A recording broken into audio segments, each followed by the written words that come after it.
dạ. Mất Sài Gòn sợ luôn. Ô, có thể Tại gì nó ra? Ồ, vâng, có gì? một cái tôi chế tôi à? Ờ, Tôi chế ngọc cũng mà xin gì tỏ số đó, có bao giờ xin gì nào? cái từ hai lói của bị bao nè. Bao ấy tụi nó lông thì ông một tên của tụi con nhiều hoa giờ có ba đúng không?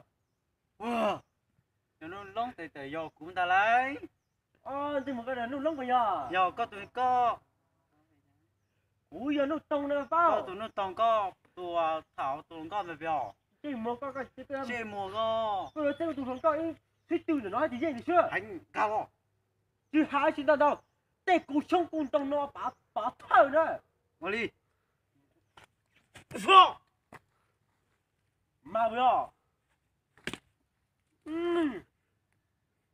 Chùa ăn đi. Nhớ nó cũng say tao. Quỳnh tính. Boom.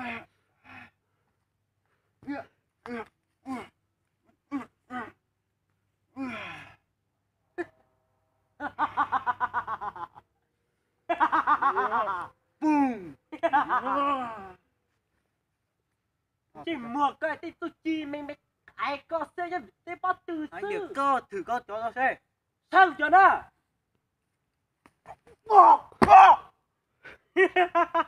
Bỏ chỉ tao.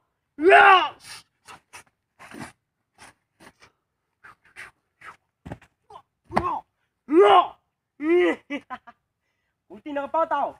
Giờ mọi inu từ cô tuần chi của thắt chân này nó Nó tỷ cầu chưa ao hình độ mà xin chưa luôn á.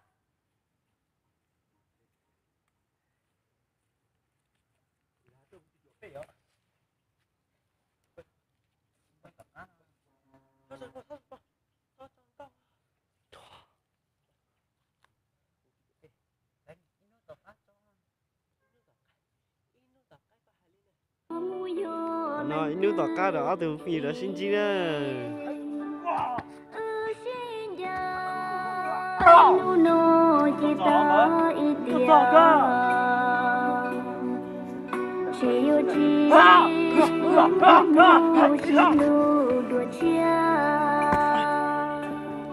cho cơ yo mu yo lên từ con nhà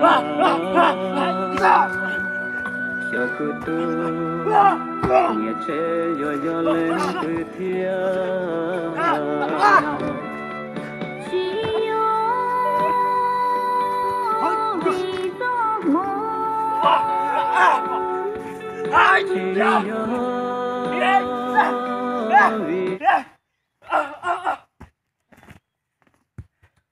Bỏ gì tua?